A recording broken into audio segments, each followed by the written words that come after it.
ਸਾਡੇ ਹੱਸਦੇ ਵਸਦੇ ਵੇੜਿਆਂ ਨੂੰ ਅੱਜ ਪਾਣੀ ਲਿਆ ਲਪੇਟ।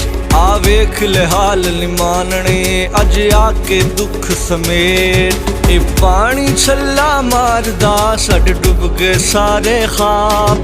ਕੇ ਘਰ ਦੀਆਂ ਦੇ ਉਜੜੇ ਅੱਜ ਉਜੜਿਆ ਵੇਖ ਪੰਜਾਬ। ਹਰ ਪਾਸੇ ਪਿਆ ਵਗਦਾ ਇੱਕ ਦੁੱਖਾਂ ਦਾ ਸਿਲਾਬ। ਸਾਡੀ ਮਿਹਨਤ ਵਾਲੀ ਜ਼ਿੰਦਗੀ ਅੱਜ ਰੁੜ ਗਈ ਵਿੱਚ ਚਨਾਬ। ਅੱਜ ਰਾਹ ਵੀ ਛੜਿਆ ਵੱਜ ਗੱਜ ਕੇ ਸਾਡੀ ਹੋ ਗਈ ਚੰਨ ਅਖੀਰ।